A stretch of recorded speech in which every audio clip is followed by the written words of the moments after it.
When you're in love with a beautiful woman, it's hard. Everybody wants her. Everybody loves her. Maybe it's just an ego problem. The problem is, I've been cheated on before. Unserious friends and weak-willed lovers. And every time it happens, it convinces me even more. When you're in love with a beautiful woman, you follow her eyes. Irony is a bitch. This 70s song was playing on some obscure FM station halfway from Denver to Santa Fe. I didn't have a single person I knew in Santa Fe. Almost everyone I consider a friend or family member lives in Denver. I have season tickets to the Colorado Avalanche. As far as I know, no one plays hockey in Santa Fe. My company has 6 offices scattered throughout Denver. The entire staff of my new Santa Fe office will work out of an apartment 2 blocks from Presbyterian Medical Center, another ironclad facility. I grew up in a Methodist environment. Perhaps I should step back and start closer to the beginning of this story. My name is Thomas Rexford, but my friends call me, no, not T-Rex, but Jaxie. Doesn't make sense, does it? While my friends were in college at Northwestern, I spent 3 years studying and working in the lumber business. Yes, I did become a lumberjack, so now you can catch the connection. Yes, I still have all my gear. And yes, friends sometimes call me when they need help with a fallen branch or a whole tree. I also still have my Harley-Davidson, a 2005 Softail Standard FXST that I bought in Oregon that is in perfect condition. My ex-wife and I used to take long rides on it often, but those days are gone. Anyway, I grew up in the Denver area and, with the exception of my logging experience, never left my hometown. After returning from Oregon, I went to work for my Uncle Mike, who owned his own investment company. He helped me get into the University of Denver as a finance major. That was about 12 years ago. After 8 years, Uncle Mike retired and sold the business to me. I was his most loyal employee and best worker, so it was a no-brainer for both of us. At that point, we had 4 stores. I opened 2 more, one in Cherry Hills and one in Parker, increasing the staff from 26 to 31 people. Even in tough economic times, we took care of our customers and we weathered the storms that arose. Our financial performance remains strong. I've already mentioned my ex-wife, so I suppose I should tell you about her. I knew Jessica Remington back in high school, but we didn't run in the same circles. I played hockey, a blue-collar sport. My buddies and I were rink rats and would go out on the ice every chance we got. Other than hockey and homework, we didn't do much else. We only did homework because we had to have a 2.5 grade point average to make the team. She played soccer, was in the National Honor Society, and was class president. Our paths rarely crossed. I wasn't ugly, more of a gruff type than anything else. About 170 pounds tall, wet. I had long brown hair in high school because I was too stingy to cut it often. Girls who like hockey guys, and vice versa. It's an acquired taste, so I had a few dates here and there. Hockey guys say damn in most sentences, such as, "Damn me, what a shitty game. Damn 5. Great goal by Rexy." This was before Oregon, after which, as I said, I became Jaxie. "What the hell? Get the puck out of the zone." "Hey Rexy, damn that no 17, he's such a shit." "I hate the goddamn Wings. Detroit Red Wings." Okay, you get the point. Hockey players are a close-knit team too. We hang out together all the time, and if we're on the same team, we're totally committed to each other. Even the parents of hockey players usually run together. That's for sure. Sorry, just wanted to give you another example. We all tend to have ugly stepchild syndrome. We think most people outside of the hockey world don't care about us, and we think we're a bunch of troublemakers.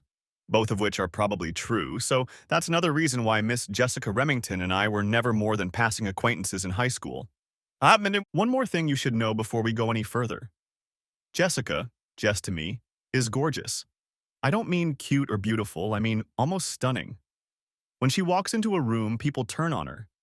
Deep red hair, slim build, 5 feet 7 inches tall, a body you don't want to part with. Blazing green eyes, quick wit, and a very kind disposition. Her maternal grandmother came from Ireland in the 50s after the war. Starting in middle school, she could get any guy she wanted.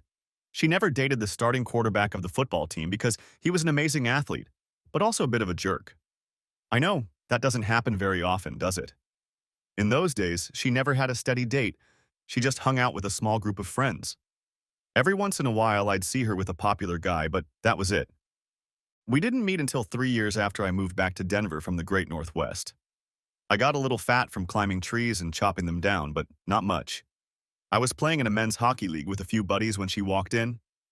Turns out her friend Trisha Carmichael had been bitten by the hockey bug. She was dating our goalie, Mike Tooney Toomer. I may not have mentioned that hockey players add an E, I, or XY to any name they hear. Jaxie, look up in the stands. Is that Jessica Remington? Looks like it, Beamer. I can't believe she came to the damn rink. She's with Trisha, Tooney's girlfriend. Must be supporting her. I'm a red-blooded American guy, so I was playing a prank on her, trying to get her attention. I had 2 goals and 1 assist. After the game, we showered and headed through the warm-up area to the rink when I passed her. Hey Thomas, great game. Aren't you going to stop and say hi to an old high school friend? Sorry, Jessica. I didn't realize we were friends in high school. It's good to see you. I stopped, put my bag down, and held out my hand for a handshake. I know it's stupid as hell, but I'm a hockey player and we're not the best at socializing. She smiled and took my hand. Say, maybe if you stepped away from the rink once in a while you'd notice. I thought you were a nice guy. Good God, what is that awful smell? Sorry, hockey bags have a unique odor. Very specific. I'm going to run out and throw them in the Jeep so you won't be near them.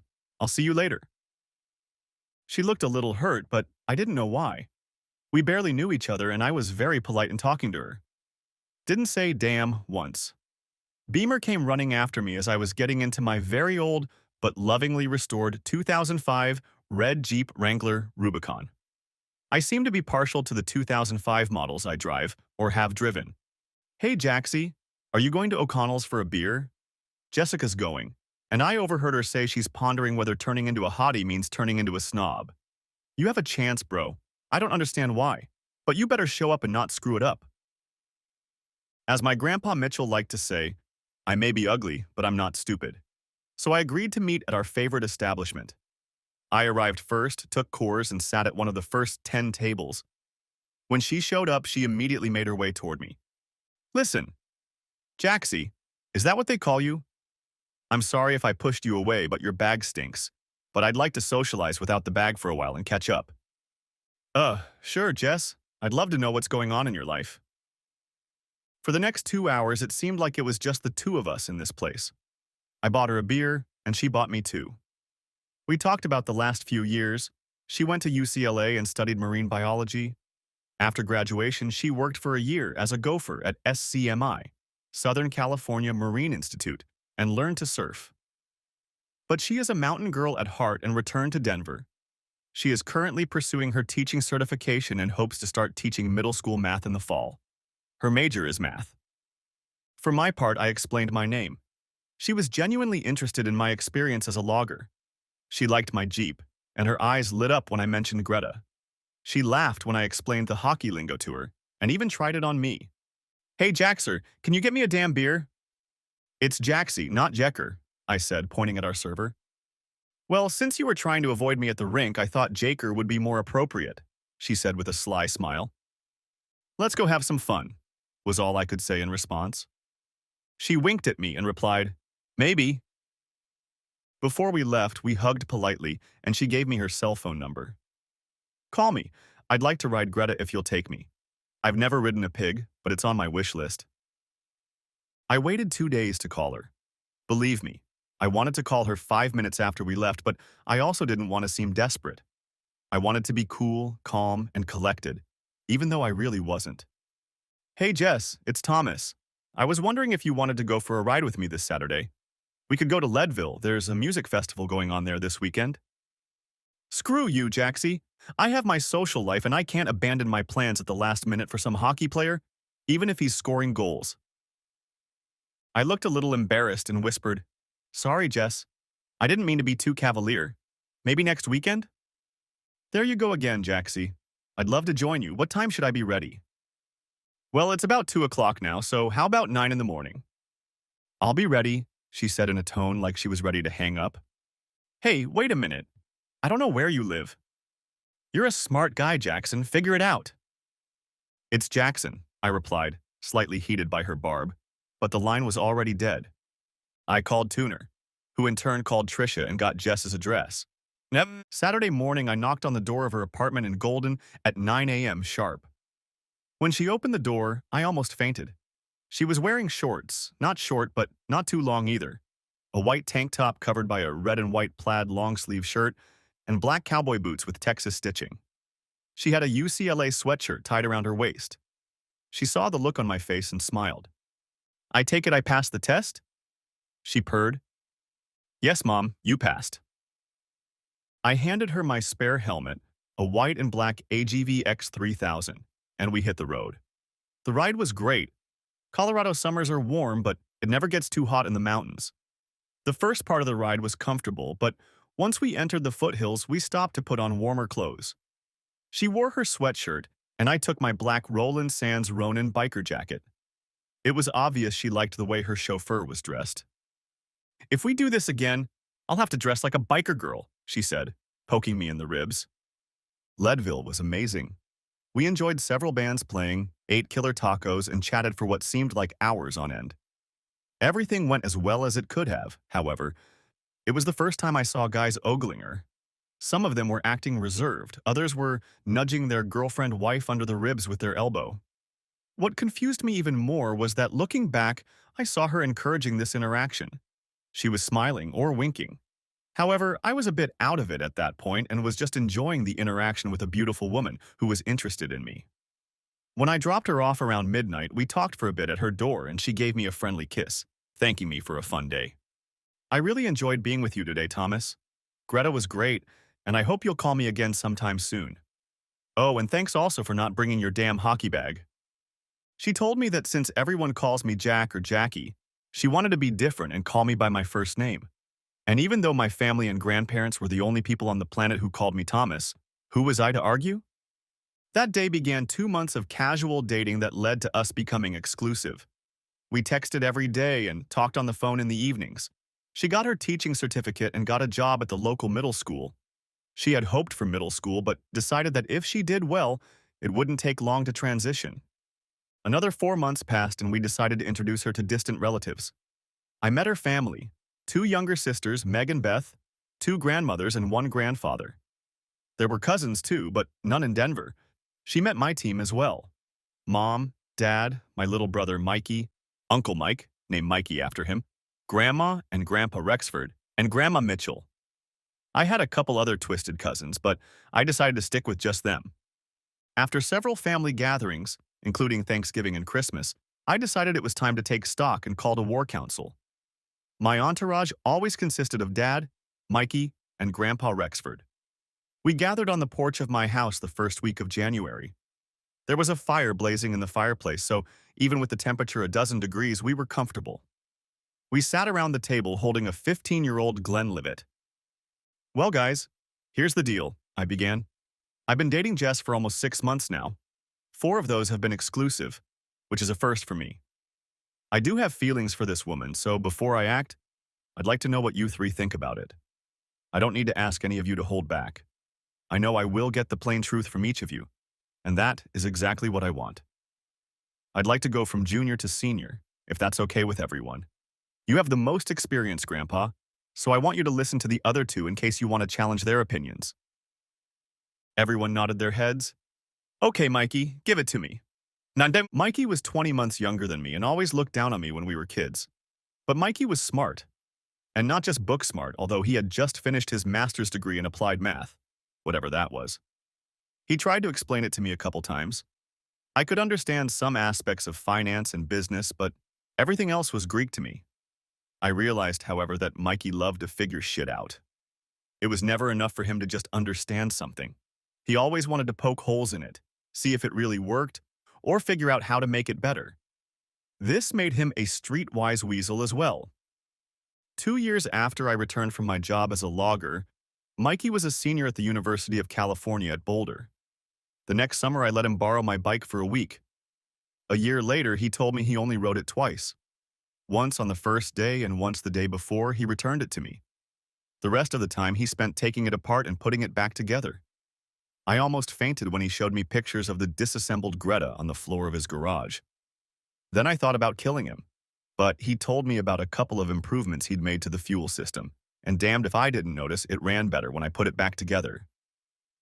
If this were math, I'd tell you there are a lot of hydrodynamic factors to consider before determining the best result. But why bore you with the details? I'll keep it simple and use small words so you can understand. 1. Jess seems like a great girl. She has a good teaching job, seems to genuinely care about you, and doesn't take herself too seriously. 2. She doesn't have a long list of ex-boyfriends, so she doesn't tend to have a fell in love and dumped mentality. 3. You guys are demonstrating in front of us what looks like a genuine affection for each other.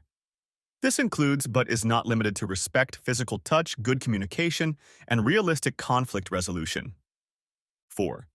If you continue this relationship, you will have to realize that anytime you go out, even with friends, you will have to be on your guard.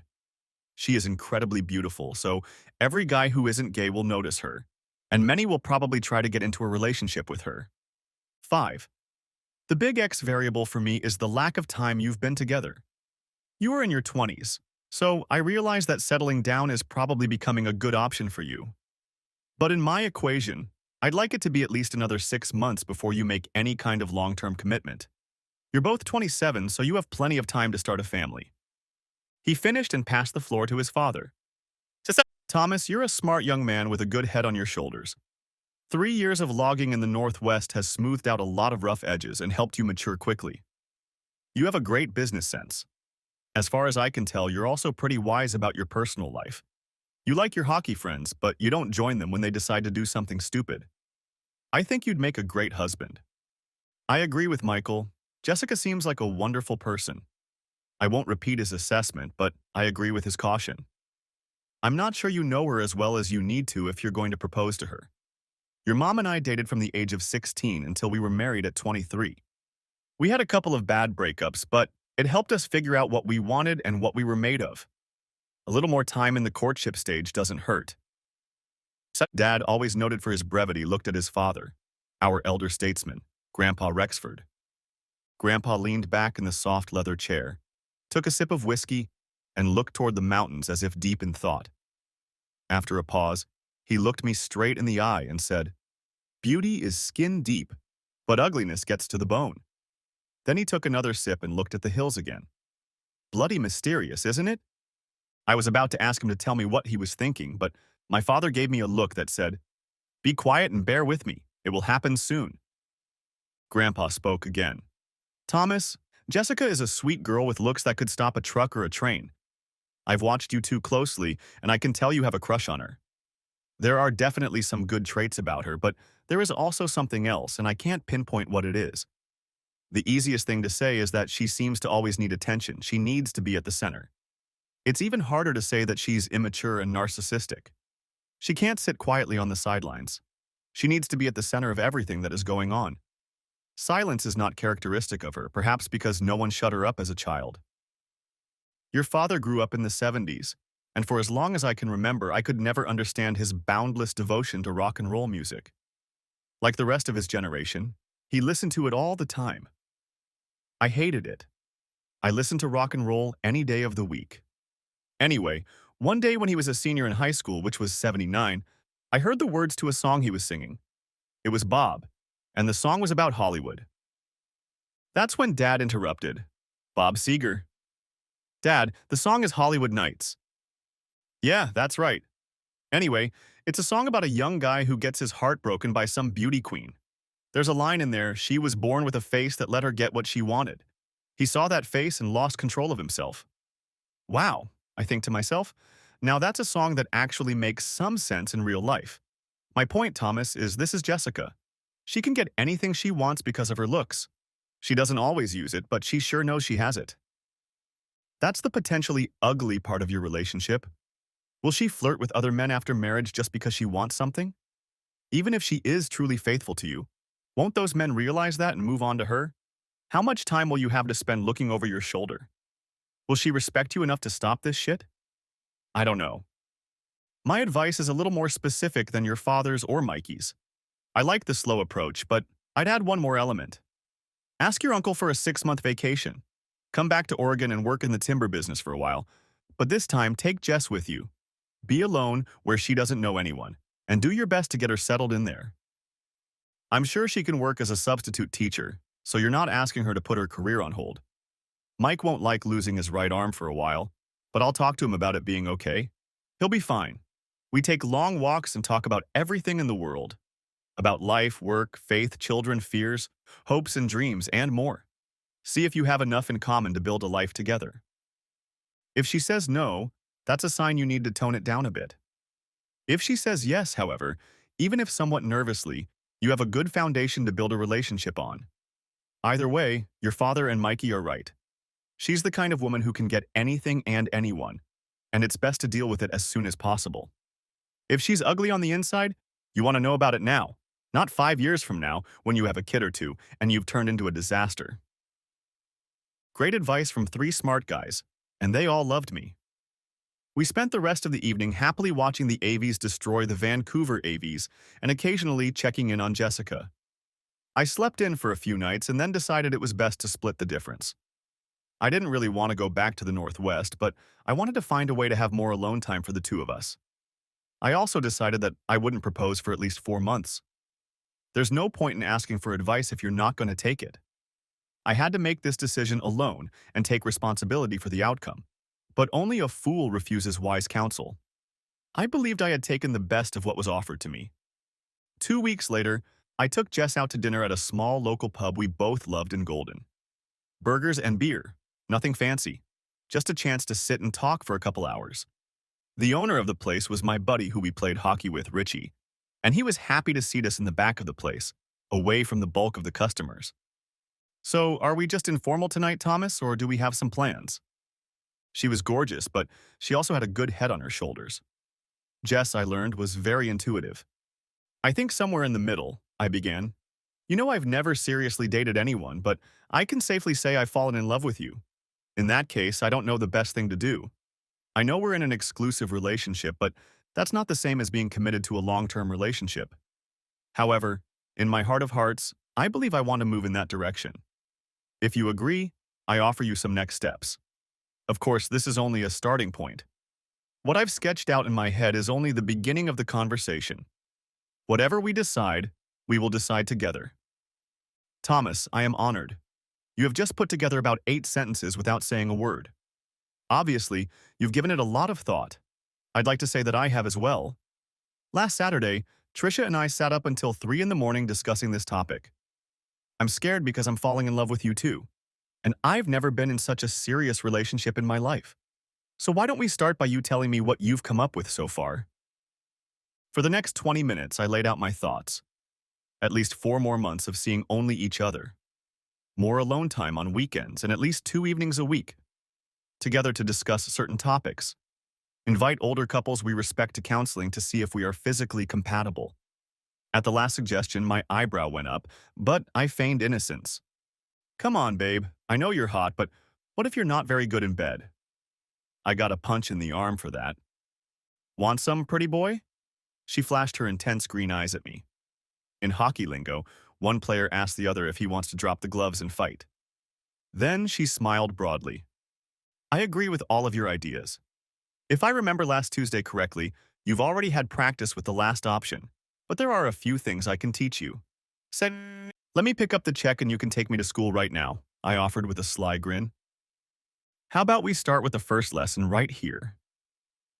Jess added a few small ideas as we finished the last of our beers and then pounced on Greta. When we got back to my apartment, I was already putting the key in the front door lock when Jess whispered in my ear, Well, I'm not sure I should be alone with Hockey Boy. I think I better go home before you take advantage of me and ruin my reputation. In one smooth motion, I swung the door open, turned and said, No way, girl. I slammed the front door shut and headed for the bedroom. An hour later, after minding our own business, we fell asleep in each other's arms. My last thought before falling asleep was to hope that this was actually true, because it was amazing. 4 months of intentionally investing time into our relationship went almost smoothly. I say almost because in hindsight, I can say it was a flaw in the armor that I should have paid more attention to. About 3 months later, we went out on a Friday night to a local pub that had live bands on the weekends. It was just the two of us. We had a few drinks and Jess was teaching me how to dance. We were having a blast when I excused myself and went to the men's room. I was only gone a couple minutes, but when I came back, Jess was standing next to our table talking to a guy I couldn't recognize, but he seemed familiar.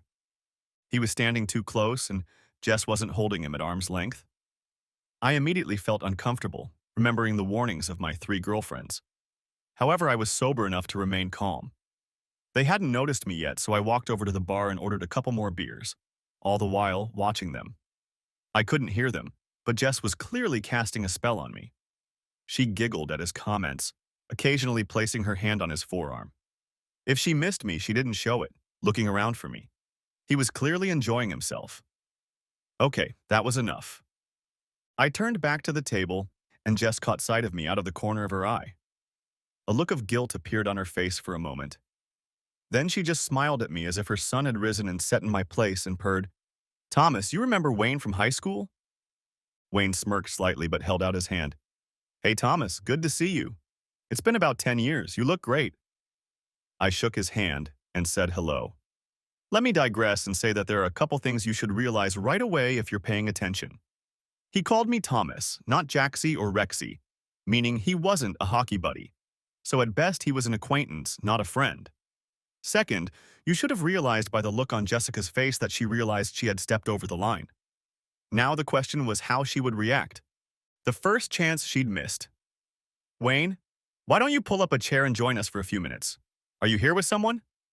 First strike. "Thanks, I don't mind."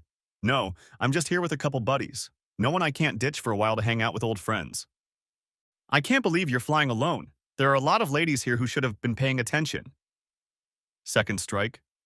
"You're too kind, Jess. I've dated a few girls, and 1 or 2 of them have had serious relationships, but not as successful as the one with Thomas." Jessica never managed to pull me into the conversation, nor did she thank me for the beer she was currently enjoying. She just kept chatting with good old Wayne. "Well, why don't you spin me around on the dance floor and we'll see if we can get some girls to sit up and pay attention to you." Strike 3. She never once asked if I was okay. Didn't even look at me until she was next to Wayne, leading him by the hand to the dance floor. "Be back in a little while, babe. Don't flirt with anyone while I'm gone." You had to hand it to Wayne. He looked very nervous. He was an inch or two taller than me, but from what I remembered, he was a clean-cut rich boy. He'd probably never been in a fight in his life. I'd had a few skirmishes in high school and a few in Oregon.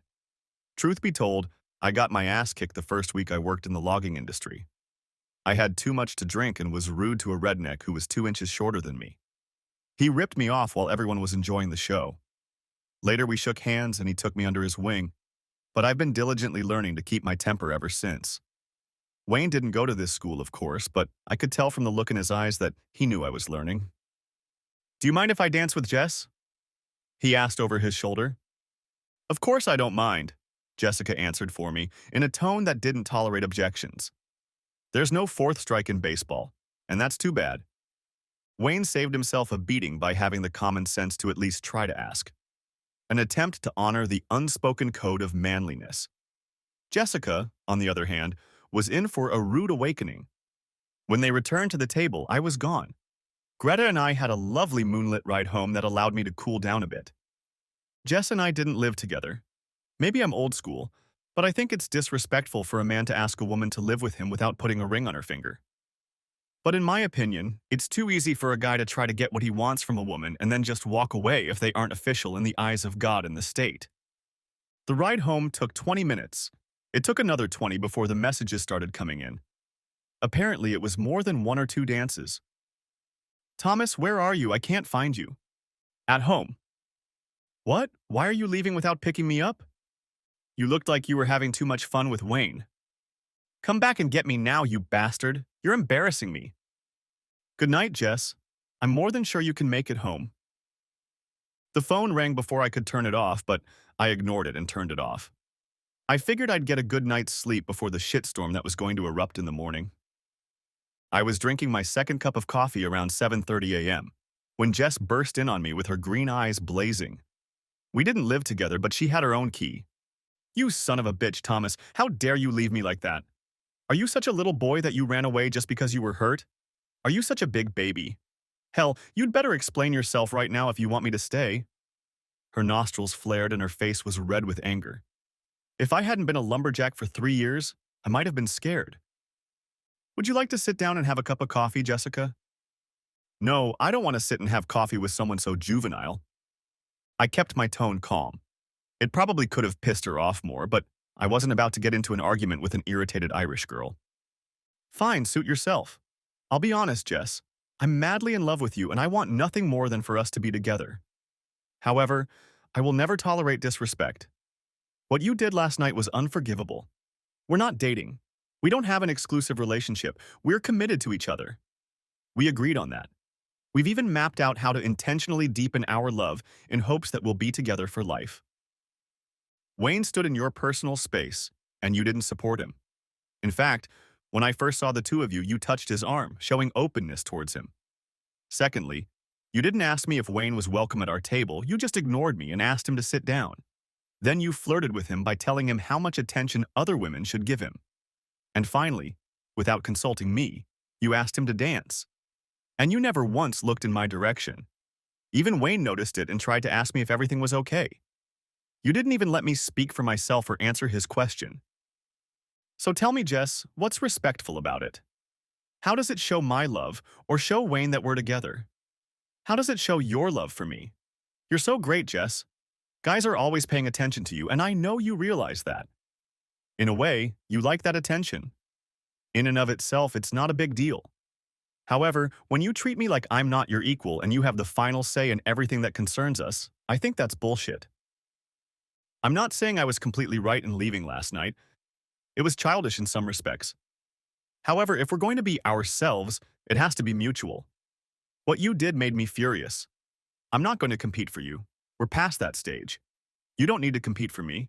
As I see it, I'm yours. That gives you the right to expect love, respect, and honor from me. And I expect the same from you. If you don't think so, just say so. It'll hurt like hell, but I'll respect your choice and move on. However, if you love me and want to continue our relationship, you must respect and honor me. I won't tolerate anything less. Look on the bright side, Jess. What if I was on the other foot and some schoolgirl molested me in front of you? How would you feel about the fact that last night when you came back from the restroom, someone we hadn't seen in 10 years was flirting heavily with me? What if I had ignored you and danced with her without even asking your permission?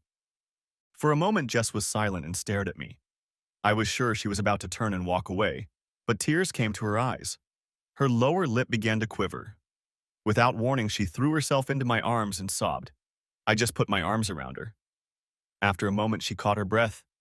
I'm so sorry, Thomas. I didn't think about it. It was horrible of me. I can't believe I treated you so badly. I love you and I want to live with you. I don't know what came over me, but I was wrong. Please forgive me. She started crying again. I held her in my arms for a little longer and then pulled away slightly to look into her eyes. She was sincere. Jess, I forgive you. I love you. But we have to be pure. We have to put ourselves first. I know guys will always hit on you. It'll be a part of my life until we're 90. And even then the nursing home guys will still want you. We can't disrespect each other like that. I know, Thomas, that's exactly what it is. She wiped her face with her sleeve. Oh, I must look terrible. Give me a minute to wash my face, and then I'd love to have a cup of coffee and discuss things further with the intention of growing in our love. 5 months later, we were married, on a Saturday morning near Breckenridge. It was a gorgeous late May morning with sunny skies and temperatures in the mid-60s. It was a pleasant event even though my hockey player friends couldn't contain their congratulations. Surrounded by family and friends, we made a vow to put everything else behind us and live together as husband and wife. We enjoyed the day with those we loved most in the world until 6 p.m. when we left to enjoy our honeymoon. Greta drove us to DWI, where we boarded a flight to Cabo.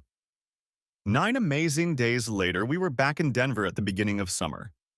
Over the past few months, Jess and I have had many long conversations, taken many long walks, and I think touched on several topics that are important to both of us. We even went to a therapist where we sorted out some important factors in our relationship, such as family or background, expectations, and communication.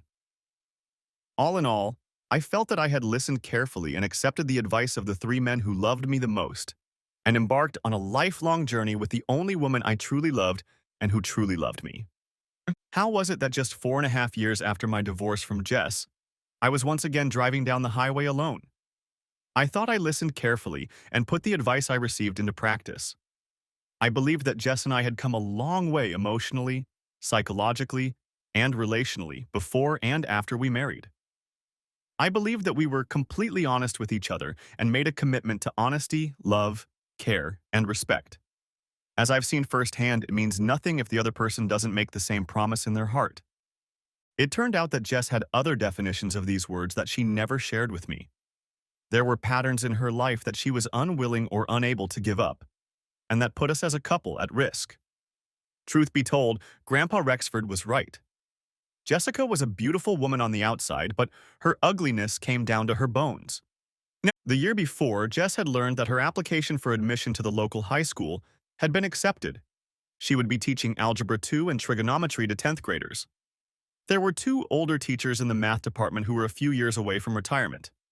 If all went well, Jess would be teaching AP Math in the not-too-distant future. So claimed her department chair, Dr. Charles Wellborn, or as he became known, Chuck the Devil. But I'm getting ahead of myself.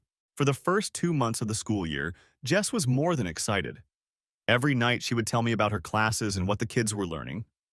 It was obvious that she loved it when math brought joy to the children. She loved teaching high school math, and much of her enthusiasm was based on the children's success.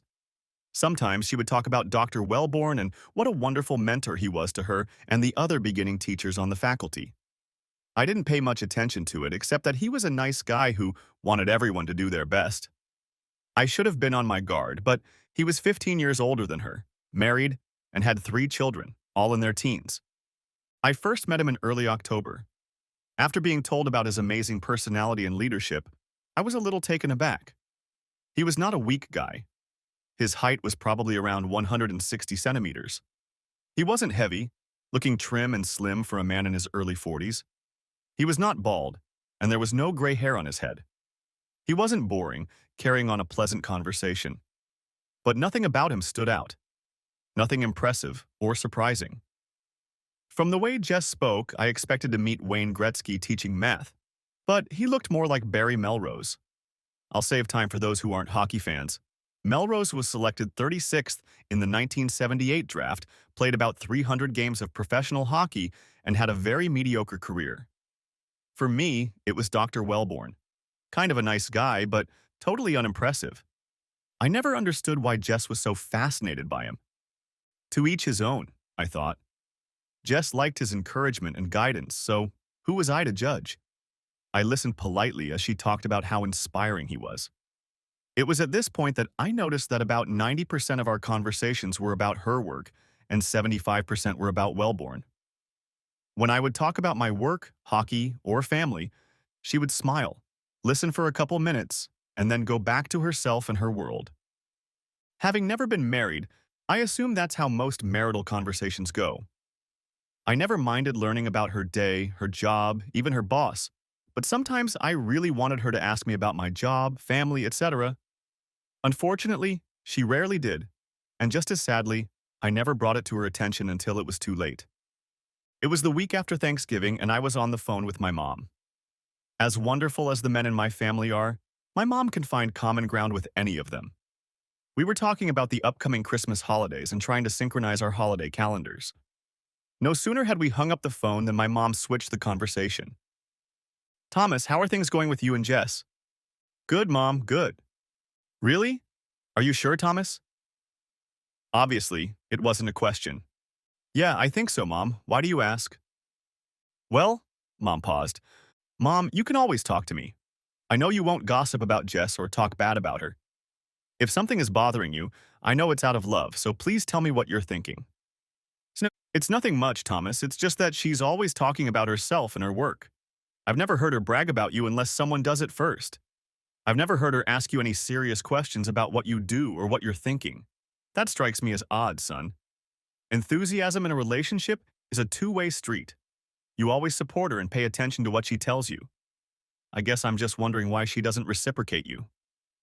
She continued, "I haven't talked to her about it because I'm her mother-in-law, not her mom. I don't want her to think I'm siding with you two. In my mind, you two are one, so I'm for both of you." If I broach the subject, I'm afraid it will look like she's not good enough for my boy, and I don't want her to think that. We talked some more, and I thanked her for her concern. Out loud, I didn't agree or disagree with her comments. However, in the back of my mind, I felt that she had picked up on the anxiety that was growing in my heart. I thanked her for her thoughts and told her I would seriously consider her words. I didn't tell Jess this right away, but I decided to start keeping a small record of our conversations. It wasn't something detailed, and I wasn't trying to trap Jess into getting my point across. I work with numbers and specifics, so it was easy for me to start just recording our conversations. That's how I was able to come up with the percentages I mentioned earlier. We talked almost exclusively about Jess and her world. I got an uneasy feeling in my stomach when I remembered the Seagar song. She was born with a face that allowed her to get her way. Jess was amazing in many ways, but in this area she was immature and selfish. However, she was used to always getting her way. So I decided to plan a weekend trip so we could talk and enjoy each other's company. We had done this periodically in the first 3 years of marriage, so it was no surprise to Jess. On these weekends, we would bring up topics that we enjoyed in our relationship or issues of concern. I knew Jess wouldn't be upset if I engaged in this type of behavior. I was thrilled when I booked a cabin near Aspen for us, knowing that we would be able to relax, enjoy each other, and talk freely about us. Before we left, I checked our general schedule and saw no school conflicts for the following weekend. I would miss the hockey game and have to endure comments like, "What the hell, Jaxie?" But I was confident I would survive, especially if I redeemed myself after the next game and redeemed my first-round pick. I couldn't wait to lay out my plan to Jess when she got home. Right after dinner, I shared my plan with her. I thought she would be thrilled and looking forward to the trip. I was wrong. She paused for a few seconds longer than I expected, and then said, "Thomas, I'd like you to consult with me first," she began. "Charles is planning a mandatory faculty meeting for next Saturday morning. He wants to present some new ideas about the curriculum for next semester." Her face read annoyance, not disappointment that we couldn't spend the weekend together. "Jess, to be honest, I've been checking up on you. I looked closely at our shared calendar, and it didn't have that date on it. How long ago was this scheduled?" The fact that Dr. Wellborn had become Charles didn't escape my attention, but I forgot about it for a moment. "About a week ago, I think," Jess answered, not as confidently as she should have. "I'm pretty sure I put it on the list, but it might have slipped my mind." This was a first since the shared calendar had been her idea. I was furious. "Damn it, Jess, you've been working long enough as it is, and now Wellborn thinks he controls your weekends too? That's not fair, Thomas. Charles wants what's best for our students and the math department. He just wants to help everyone. I don't think one Saturday is such a big deal. I'm sure we can find another weekend to go together." "It's not that, Jess," I replied, getting more and more frustrated. "We've been using this calendar for months now, and it's become a habit for us. It was your idea. I remember 2 months ago I forgot to put Wednesday night dinner with a couple clients on the calendar. As I recall, you read me the riot act, demanding that we change the appointment. I'm sure what's fair for me is fair for you." "Damn it, Thomas, you're making a big deal out of this. We can just reschedule the appointment." "Sorry, Jess, you're right," I said sarcastically so she could see where I was going with this. "Please forgive me for treating you the way you treat me. Forgive me for wanting to plan a nice weekend with my wife. Forgive me for intruding on Charlie's important schedule." She started to reply something angrily, but by the time I left the room and headed for the exit, she was already talking to my ass. I jumped on Greta and rode for about an hour to cool off. The hour turned into 3 when I stopped at a local pub for a couple or 3 beers. When I got home, it was freezing cold. We only saw each other in passing and didn't talk to each other. I ended up working in my home office for a couple more hours and collapsed on the couch. I've been an early riser since my days working in the Northwest. Loggers can party late into the night, but work starts before the sun comes up, and if you want to get paid, you can't show up late. I leave the house at 5:30. Jess usually gets up around 6:15, so we haven't crossed paths. At the office, I canceled a reservation for which I had to pay $100. Not a huge amount of money, but it made me sad. Closer to lunch, I noticed that her faculty meeting appeared on the calendar, as well as a conference for math teachers in Colorado Springs the second weekend in January, and 2 bachelorette parties between then and there.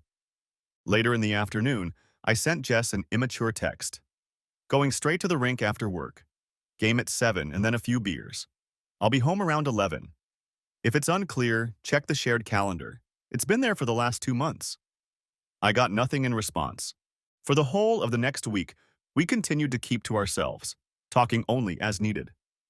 I waited for her to apologize for not updating the calendar and for what I thought was her indifference to my mistake.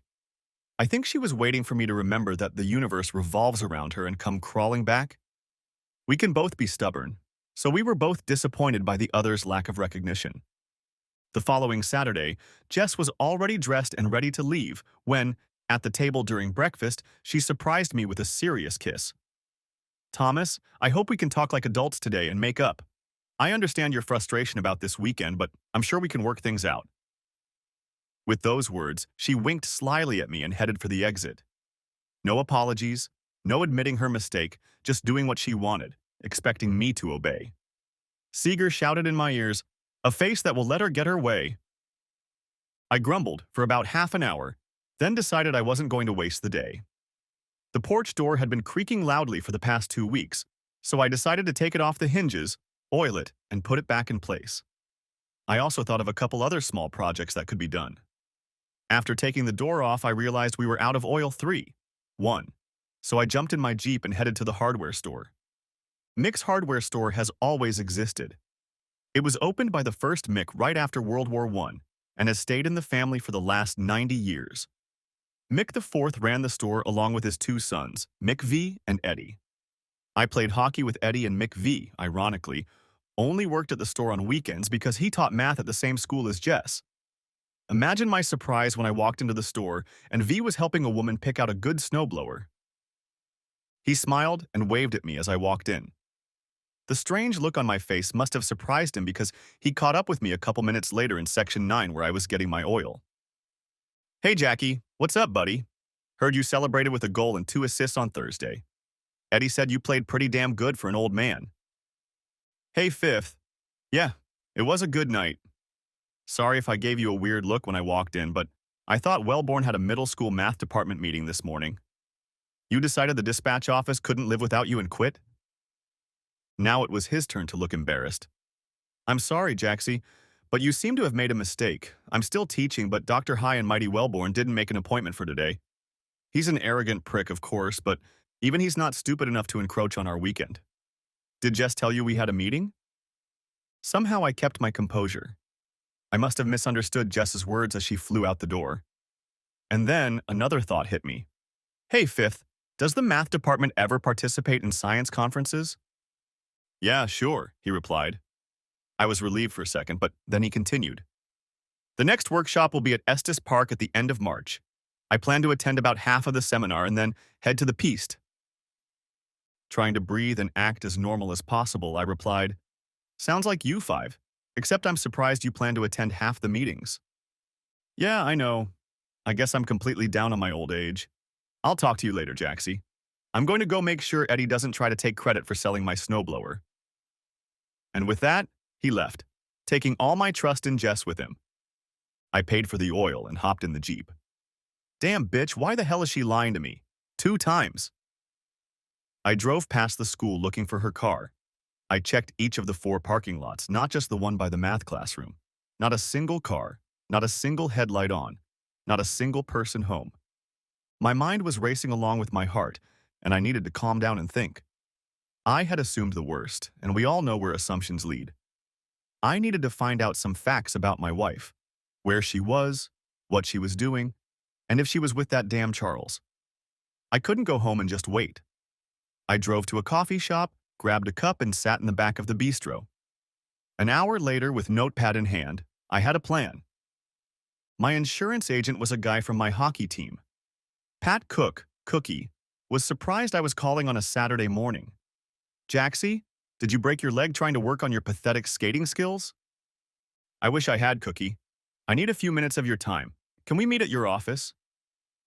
He realized from the tone of my voice that I didn't have a broken bone, but it was very serious. 15 minutes later, we were sitting in his conference room. "When you suspect insurance fraud, do you have a private investigator digging for you?" "Sure, Jaxie, but what the hell do you need a private investigator for?" "Cookie, this is completely confidential, isn't it?" He looked at me like I had just given him the greatest insult in the history of the world. I'm sorry, babe, but my head is spinning right now. I think Jess might be having an affair and I need to find out without anyone finding out. Do you have a boyfriend who might be able to help me? I hope it's not what you're thinking. No, I don't have a boyfriend, but I do have a girlfriend, and she's the best. Almost invisible, tough as nails, and always gets to the bottom of things. If you need, I can set you up with her right now. She's not cheap, but she's the best. Thanks, Cookie. Yeah, I hope I'm only spending money on my imagination. Please call. Her name was Ella Compton. Since private investigators work odd hours, she agreed to meet me later in the afternoon. I returned home, closed the door on the porch, showered, grabbed a snack, and met her at 1 o'clock in the afternoon. I sent Jess a note letting her know I had some errands to run and would be home around 3. Ella was a relatively short woman, about 5 feet tall. But if you looked closely, you could tell she was not to be trifled with.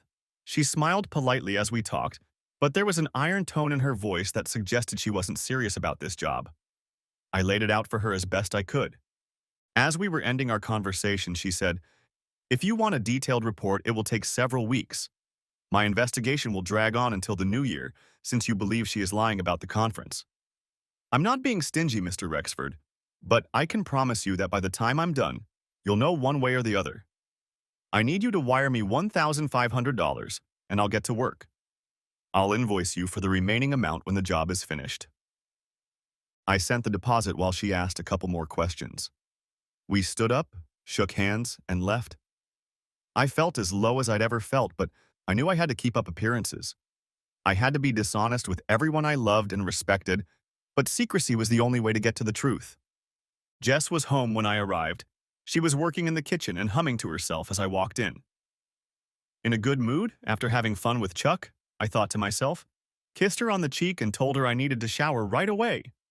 Luckily, I had tickets to the Avs-Preds hockey game that night, and Jess rarely went with me.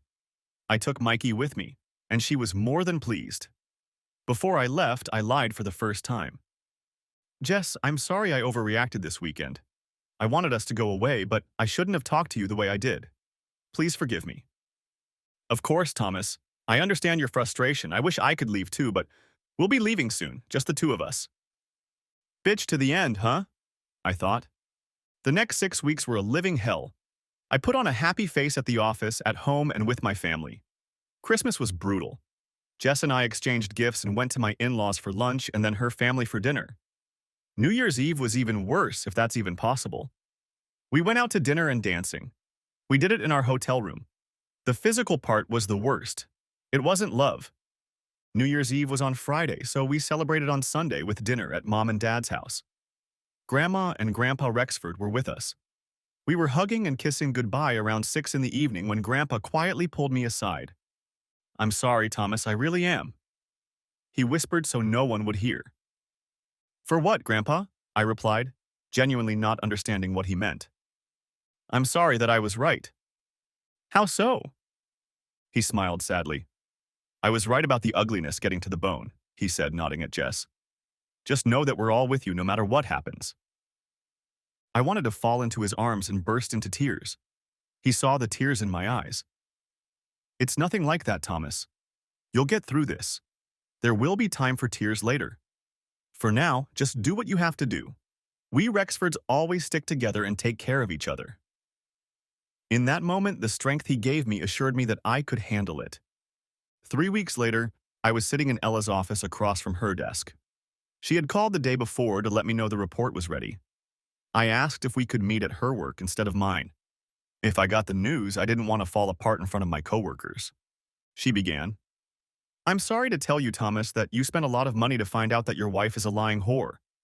I suppose you've prepared for the worst, but if you need a minute or two, I'll give you time to come to your senses." "No, go ahead, please." She was the first to introduce the new nickname, which caught on. "Well, Chuck entertains the hell out of your wife, usually at the Hampton Inn in Englewood. I assume they chose that location since you don't have offices in the area. They're very discreet. At work and around coworkers, they conduct themselves professionally, very discreet.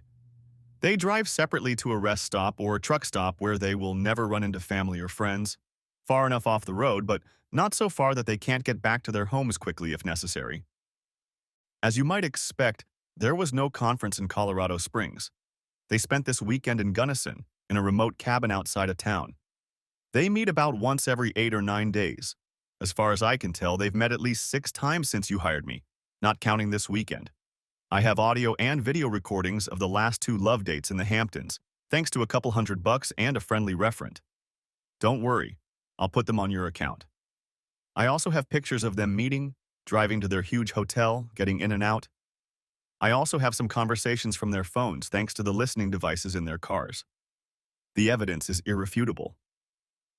She handed me a 2-inch thick folder across the table. It's all here, though I advise you not to look at the pictures or listen to the tapes too soon. For some reason, I managed to remain calm throughout our conversation. I asked her a few clarifying questions and she answered each one in detail. When we were done, I asked her to send the final invoice to my personal work email address. I gathered my folder and got up to leave. Mr. Rexford, if I may, this is the best and worst part of my job. I'm picky about my clients. I try to stay away from liars and crooks. I never help anyone cheating spouses, coworkers, or family members. I have checked you out and I know you are a good, even great guy. You don't deserve this. I hate to break this news to you. However, that's also the best part of my job because now you know the truth. You can do with it as you see fit. You are no longer in the dark. You may have been an uninformed enabler, but no more. Now you can take back control of your life and choose the right course. Thank you, was all I could mutter. One last thing, she said. I did some more digging on Chuck. This isn't his first rodeo. If you need help burning that bastard down, I'll help you at no extra charge. Too bad it's not the 1880s, or we could have strung him up before the sun went down. As I left, I noticed that it had begun to snow. A gray gloom seemed to envelop my whole world. For a few minutes, I sat in my Jeep trying to decide what to do next. 5 minutes later, I called Jess. She answered on the third ring. My second lie. Hey babe, I had to run out to Boulder this afternoon to meet with a client. It's snowing crazy here right now, and I still have a couple hours of work to finish, so I won't be home until tomorrow. Oh, sorry babe. I was going to surprise you and go to your hockey game tonight. Please be careful and drive carefully on the way home tomorrow. I love you. Thanks, bye, was all I could say. I was about to head to my folks, but on a hunch I drove to the Hampton Inn in Englewood. I parked across 2 lots in a spot from where I could watch the entrance. My Jeep was hidden from view by a few bushes lining the parking lot. I decided to wait an hour. While I waited, I called Cookie and gave him the bad news. Jackie, I'm so damn sorry. Thanks, Cookie. I need you to cover for me in front of the guys tonight. Make sure they know the next keg is on me. I'll call you tomorrow, but in the meantime, you better score a couple goals tonight. Somehow just talking like we usually do helped. You'll score, bro. I didn't have to worry about whether my ex-wife would show up with her lover. About 35 minutes later, Chuck showed up and headed down the hall. Apparently, while I was out of town, they felt safe enough to go separately because 5 minutes later, Jess's evil bitch drove up and parked at the far end. She went to the side door where her boss met her, opening the door and giving her a quick kiss. I threw up all over the bushes. Getting in the car, I drove to my mom and dad's house. On the way, I called my dad and told him everything. He was silent, which in my dad's case meant he was furious. I asked him to tell my mom because at that moment I didn't have the energy to repeat the story. Telling him I would be there in 20 minutes, I hung up the phone and cried the whole way. As I pulled up to the house, I saw Mikey, Uncle Mike, and Grandpa's cars. Mom opened the door before I could get to the steps. I collapsed into her arms and sobbed like a little baby. When I came to, the 6 of us were sitting in the living room. Mom wanted to feed me, and Dad poured me a stiff drink. I refused both, not trusting my stomach. For the next 30 minutes, I told them the story as I knew it. I hadn't read the dossier yet, but from talking to Ella, I knew enough to form a basis. Everyone sat in silence and let me pour out my soul. I cried all the way through and my mom stroked my back, just like when I was a little girl. By the time I was done, everyone had tears in their eyes. Grandpa spoke first, like a patriarch. Thomas, I know we are all deeply saddened by your pain. I know that each of us would like a few minutes alone with Jess and her boss. We are all outraged to the core, but we must be wise. Speaking out is certainly the right thing to do, but it would be the wrong approach. Why don't we chat some more, and then I suggest we break for the evening, take a strong sleeping pill, and we'll come back to this issue in the morning. Tonight's protracted discussion is not going to lead anywhere good. But as I told you a few weeks ago, we're all with you, no matter what. Everyone looked at Grandpa with widened eyes. It was beginning to dawn on them that he knew what was going on, even if everyone else didn't see it. No one was upset that he hadn't told them sooner. Everyone understood that he had his own methods, and every member of our clan trusted him as the cornerstone of our family. "You're right, Dad," Dad finally replied. Then he asked, "What are we going to do about Thomas's absence tomorrow? Will Tess wait for him to call or count on him being home by noon?" Uncle Mike jumped up. "I can take care of that, brother. Thomas told Jess he's up to his eyeballs in trouble in Boulder. This storm gave him a small window, but I can open it wider. I'll call Jess first thing in the morning and explain that the situation is serious and only Thomas can handle it. He'll have to talk to her tomorrow, but I can assure her that everything will take another day or two. Since she's in school, she won't be tempted to go to Boulder to present herself as a loving wife." "No!" We agreed to this plan with a couple of additions from Mom and Dad. When we were done, my brother came over and hugged me like it was the last time we were together. Tears again. Uncle Mike hugged me too. Grandpa came over and took my face in his hands. "You'll get through this, Thomas. You have my word on it." When everyone left, I went to the guest room, pulled a couple Unisom pills out of the medicine cabinet, and in less than 20 minutes, the drug did its job. I blacked out like a light. The next morning, I was surprisingly calm and determined. Sadness was still my primary emotion, but Jess had made her choices, including ignoring the marriage vows and completely neglecting me. And now it was time for me to make mine. My family loved me, and that foundation would help me endure. My long-term plan began to take shape. By 8:30 a.m., the team reconvened around the kitchen table. By noon, we had the basics of the plan ready to go. My next stop was an attorney that Uncle Mike recommended. I needed someone who had successfully represented guys like me, husbands who had been cheated on by their wives. I walked into the law office of Beach and Beach at 1:30 sharp. After introductions, I was seated at a table with the second of the three Beaches. Meredith Beach Cochran was a pleasant-looking woman who I guessed was in her late 40s. She had steely blue eyes and a firm handshake. We exchanged pleasantries as best we could under the circumstances. I learned that she practiced exclusively family law and had never defended or represented a cheating spouse. It was obvious that she was well-versed in the law, but also had a realistic view of the world of divorce proceedings in Colorado. "So, what do you want when the dust finally settles, Mr. Rexford?" "I'm not quite sure yet, counselor," I replied. "I know I don't want her to take a penny more out of our marriage than she brought into it, but I suppose that's unrealistic. However, the prenuptial agreement we signed clearly states the protection of my family business in the event of a divorce due to infidelity. I want my good name to remain intact, which means I don't want us to run and hide from the fact that her infidelity was the cause of my lawsuit. I want his name known as the man she cheated with. I'd like to see him fired over this, but I'm willing to endure the public humiliation that awaits him. Besides, I want to be free and clear to move on with my life. Most of what you say makes sense, and I'm glad you've set the bar low for what we can expect from the court. I have to ask you as their lawyer, you're not going to physically harm them, are you?" "No, Mom, but when his name goes public, I can't vouch for what some of the more enthusiastic guys on my hockey team might do." "Well, you're damn right," she replied with an evil smirk, raising one eyebrow. My mouth dropped open in surprise, and I just stared at her. Two brothers played at the University of Denver in the early 2000s, Jaxie, so I know the lingo. She winked. "Well, Mrs. Beach Cochran, it looks like I found the right lawyer." "Yes, Mr. Rexford, and you can call me Beecher if you like." "Fine, and I'm Jaxie." Before I left, we agreed on the following. 1. I will leave her the IP file so she can scrutinize it. 2. She would file for divorce within 24 hours and Jess would get it after school on Friday in the school parking lot. She thought the shock and awe would work in our favor. Maybe Jess will do something stupid that will help us reach our ultimate goal. 3. I will return home Friday night to meet our first conversation, stay home, and demand Jess leave since the house was titled in my name. 4. We will keep Fe Ella for a couple more weeks to monitor Jess's behavior before and after the divorce papers are served on her. This was a little frustrating as the bill was already about 5K.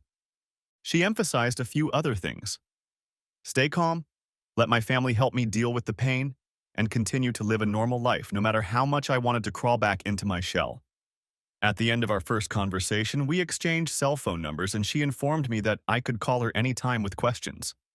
Before leaving, I asked, "Why isn't our practice called Beach, Cochran, and Beach?" She smiled. "I'm a patient woman, Jaxie. Daddy has about 3 years until he retires, and when he does, I'll be senior partner. Then we'll be known as Beach Cochran and Beach." Leaving her office, I sent Jess a text. "Finished with this mess, on my way, I'll be home around 6. She replied, "Can't wait to see you." She added a few emojis with a red heart. I immediately deleted the message. I went back to my folks' house for a couple hours to bring them up to speed. Mikey was there with Mom and Dad when I arrived. I called Grandpa and brought him up to speed. "You're already talking better, Thomas. I'm proud of the way you're holding yourself together, young man." At 5:30, it was time to head home. When I arrived, I already had a plan ready for the evening. Jess was upstairs, but when she heard the sound of the door opening, she came downstairs. I met her in the kitchen and we exchanged kisses and intimate hugs. Nothing fancy, but enough to keep her from guessing something was wrong. I showered, changed, and we made a simple dinner of hamburgers and a big salad together. I realized that I hadn't eaten in over 24 hours and I suddenly felt hungry. As dinner came to an end, Jess started flirting. She was wearing a baggy shirt, no bra, and leggings that left little to the imagination.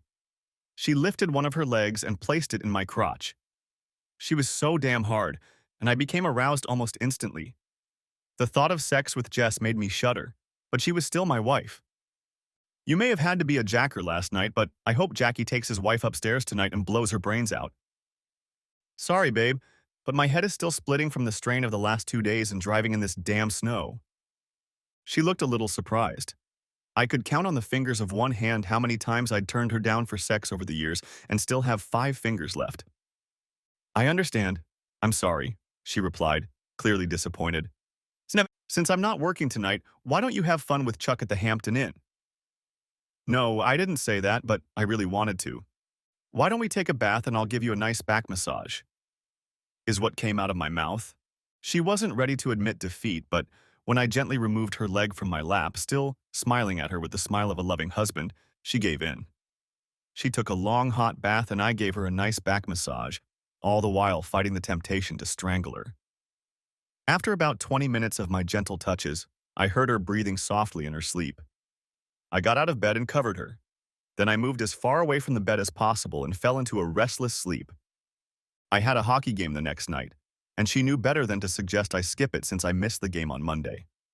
Thursday night was more difficult, but her parents had invited us over for dinner, so that made things a little easier, although it was clear on the way home that she intended to do something about it tonight. I had anticipated this and discreetly sent a text message to Uncle Mike right before we left. 2 minutes after we pulled up to the house, Uncle Mike called just in time. "Thomas, sorry to bother you, but it looks like you're driving. Are you in the car with Jess?" "Yes, Uncle Mike, we just had dinner at Remington's." "Okay, hi Jess, honey." "Hi, Uncle Mike. We're a little busy. Could Thomas call you back in the morning?" She winked at me, giggling softly. "Sorry, honey, but that can't be allowed to happen. Thomas, Jackson's investment file wasn't finished today. I know you've been out of the office all day with Mitchell's firm, but Tina went home sick with the flu, and you know we have to have it ready for tomorrow morning's 7:30 a.m. meeting." "Damn, Uncle Mike, really?" I pretended. Letting out a fake sigh of annoyance at Jess and a sigh of disappointment about the Oscars, I continued. "Okay, I'll drop Jess off and meet you at the office in 30 minutes. "Thanks, Thomas." "Again, Jess, I'm really sorry." "Uncle Mike, you have to have steak dinners with me and Jess for the next 2 weeks, at the Capitol Grill, not the Texas Roadhouse." "Deal, kid." "Damn it, Thomas, this is getting very unpleasant," Jess complained loudly. "What does a girl have to do to get her husband to go to bed with her?" I refrained from the answer that came to my mind at that moment. "I know, baby, but I'm sure one day you'll get a break and you can do whatever your heart desires." If she caught on that, I said you and not we, She didn't care. For the last 10 minutes of the trip, all she did was snicker, sulk, and slam the door as she got out of the car. I rolled down the window and shouted with false hope in my voice, "I won't be there for another 3 hours at the earliest, babe. Why don't you wait for me?" She didn't flinch once or turn to face me. She just waved over my shoulder and walked into the house. Yeah, sure, screw you. Friday was the most unproductive day of my career. I arrived early, leaving Jess a note that I'd be there before dawn to ensure we had an uninterrupted evening. After jotting down some papers I was overdue, I made a few calls to clients. When I looked up, I was sure it was around noon. It was actually 9:30 in the morning. I told my assistant Donna that I was heading to the gym where I was working out furiously. After meeting Dad and Uncle Mike for lunch, I went back to the office where I spent 2 more unproductive hours and then headed home. I arrived an hour before Jess was due. Just as I arrived at the front door, Jess was finishing up her last class of the day. Chuck slipped into her classroom with a lecherous grin. "Honey, why don't we stop by on our way home this afternoon?" Then, Chuck was a good-looking guy and could charm any of them. However, Jess was a woman who was born with a face that allowed her to get her way, and she was already bored with her paramour. She had to admit that he was very good in bed, but he had a job that had a rather high ceiling. He was never going to be rich, plus, he was 15 years older. Besides, he wasn't about to leave his wife and 3 kids. The more she thought about it, the more she realized Chuck was a dead end. She needed to be done with him, but she wanted to politely let him go since he would still be her boss. "I'm sorry, Charles, but Thomas and I haven't worked all week and I need to get to his house. How about we get together late Sunday night? Thomas has a hockey game at 5, so I can meet you between 4 and 6. I'll let you know at the end that we had fun. But we're done," she thought to herself. Chuck wasn't happy, but he understood. Maybe it wasn't too late to talk his mother-in-law into taking the kids out for the evening. His wife wasn't as beautiful as Jess, but she looked fine.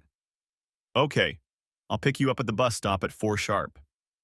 She heard him whistle as he walked out of the classroom. Jess was relieved that she was about to part ways with Charles Wellborn. He was treating her like a princess, yet he was beginning to think he was entitled to her. She had always had the upper hand over the men in her life, even to some extent over Thomas. Neither Charles nor any other man was going to rule her. After sitting for another 30 minutes working on math test papers, Jess began to realize that she absolutely adored her husband. He was strong with her when she needed him to be, but also pampered her as she deserved. He was a wonderful provider and would make a wonderful father, following in the footsteps of his father and grandfather. In hindsight, she knew she could never promise herself she wouldn't cheat on him again, but she made herself promise to rededicate herself to loving him. The synapses in her brain that help connect love, loyalty, devotion, and honesty as the foundations of a healthy marriage weren't working. She was completely oblivious to the guilt and shame she should have been feeling. Jess should have realized how selfish and narcissistic she was deep down, but she didn't. It hadn't occurred to her that her true ugliness reached down to her very bones. But all that was about to change. "Excuse me, are you Mrs. Jessica Rexford?" a woman asked, approaching Jess in the parking lot and carrying an envelope of legal documents. Beecher always used women when referring to wives. Unremarkable women tended to get rid of other women. "Yes, it's me. I'm sorry. I don't recognize you. Who are you?" "Sam, I have an important document to hand you, so pardon the question, but can I see some identification?" "Of course," Jess replied, simultaneously embarrassed and curious. The polite and friendly ploy worked every time. There was a faculty lanyard hanging around Jess's neck. She buttoned it and held it out. "Will this be enough?" "Perfect, thank you. Mrs. Jessica Rexford, you have been served." The woman held out a folder to Jess, which she accepted. The server turned abruptly and walked away, wondering why some women were so stupid. "The dumb ones always accept papers without thinking," she pondered as she got into her car and drove away. "Wait, what? I don't understand. Who are you? What is this?" Jessica didn't answer anything, only heard the clatter of heels and elbows as the woman walked away. Slowly, like dawn on a dark morning sky, reality began to creep into Jessica's world. "No, this can't be happening," she hissed, tearing up the newspaper. The words at the top of the front page screamed at her. "Statement of dissolution of marriage." "No, no, no, this can't be," her brain answered her. "Thomas would never do that to me. He adores me. He loves me. He can't know about Charles. We've been completely secretive. There's no way he could know. If he knew, he would have met me. Oh God, I have to go home and make things right. She fiddled with her keys, dropping papers, crying, picking up a dropped folder and trying to open the door. After a minute, she managed to gather her things, open the car door and start the engine. Now she was sobbing and shaking with fear. She tried to slow her breathing, but having lived a life almost entirely devoid of real shocks and stresses, she was confused. It was several minutes before she regained her composure and began to move toward the house. Along the way, she went from hysteria to rage, then to tears and back to rage again. When she got home, she would tell him everything she thought. No one, especially Thomas Rexford, had ever treated her in such a shameful way. How dare he pull such a stunt in her workplace? Thankfully, most people had already left, but a few faculty members were still on campus, and no doubt a couple of them had witnessed the altercation.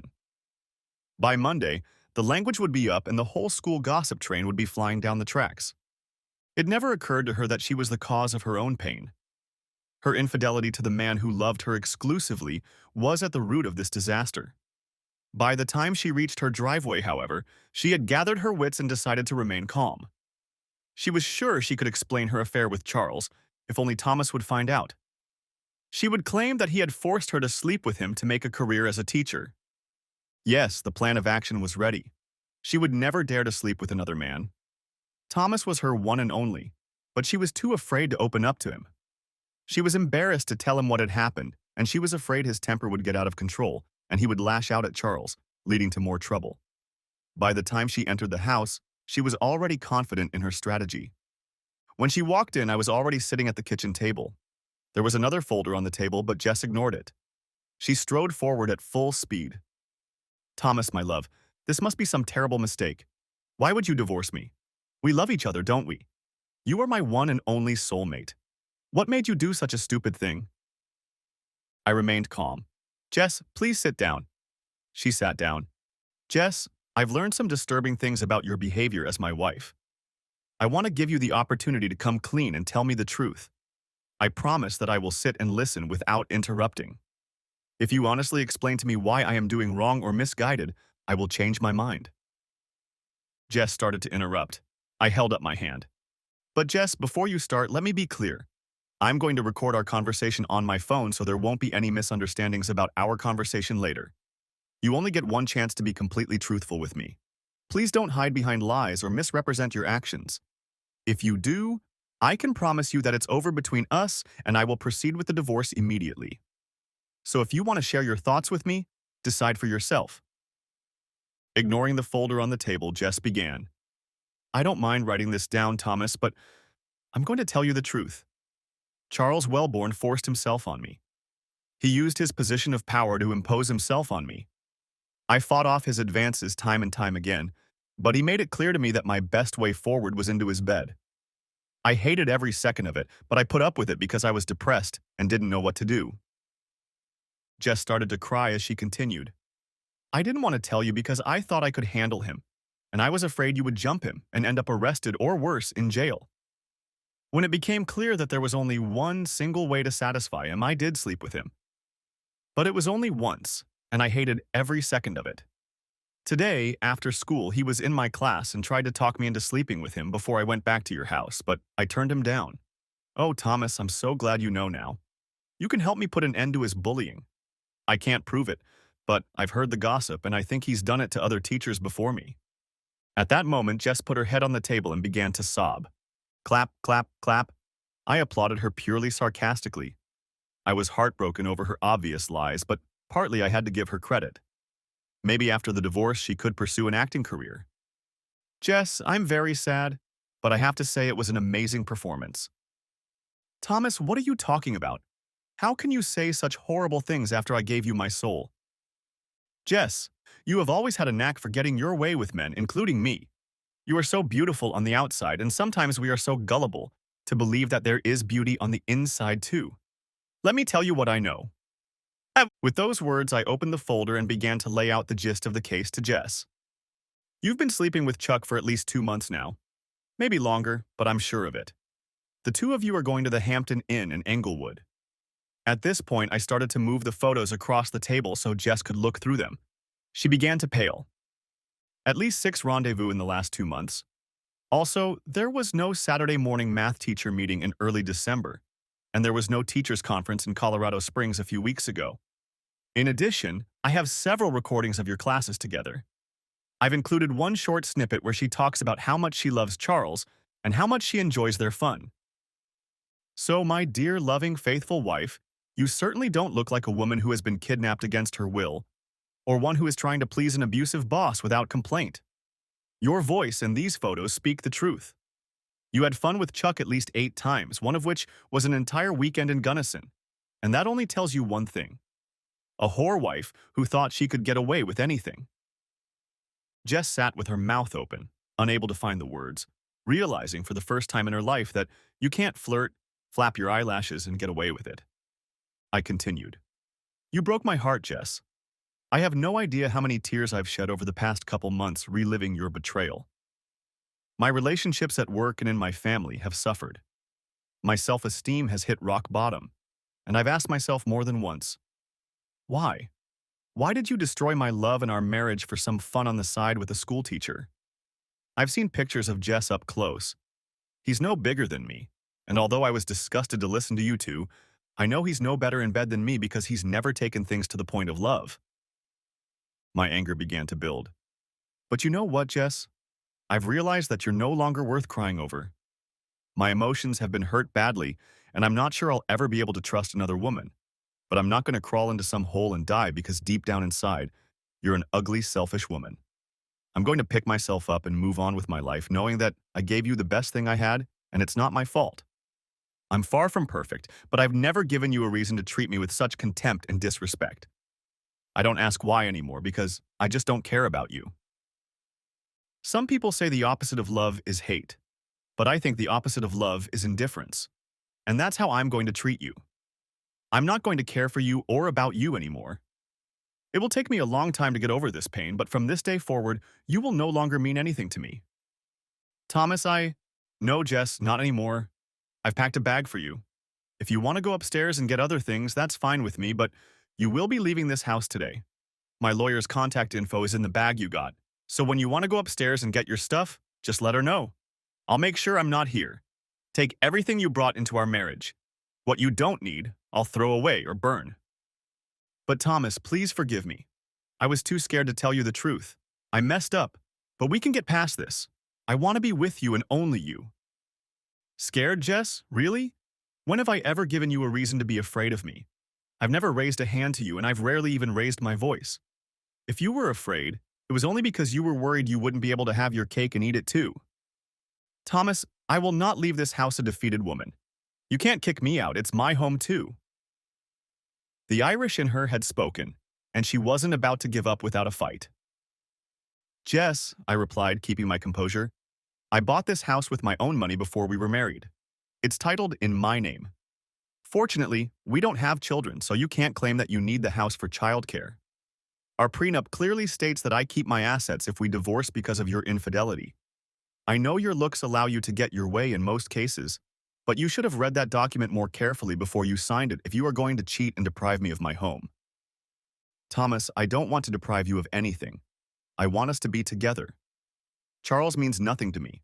I was already planning to break things off with him this Sunday afternoon. She realized it was a mistake as soon as the words left her mouth. Sunday afternoon, huh? While I was at the hockey game?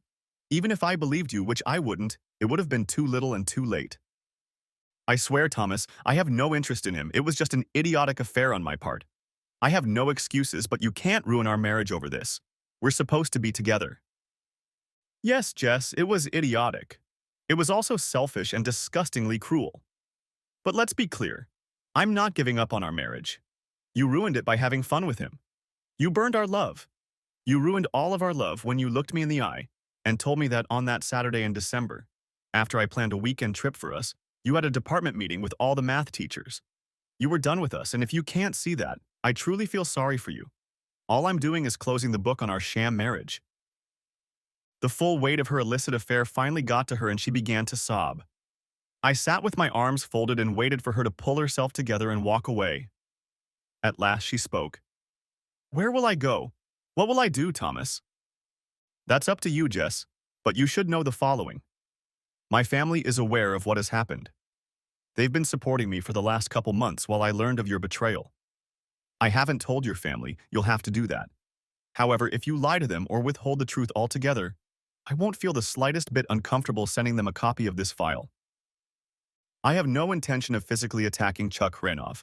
However, you should know that by Monday morning your director will know what happened. I won't sue the school because the administration didn't know about your affair, but I'm certainly not going to hide who you were having fun with or how often. Chuck's going to have to fend for himself. If his wife contacts me, I'll tell her the truth. I assume you know he has 3 children. Their lives will be cut short and that will be on your conscience as well. So like I said, I'm done taking care of you. Where you go is up to you. Do what you want with Chuck or whoever you want, I'm done. The locks on the doors have been changed. I haven't touched your money or your accounts. You have enough to live on. You'll see that the divorce I'm offering is more than fair to you financially, given the circumstances. You can sign the papers now or wait, but I would advise you to contact your own attorney.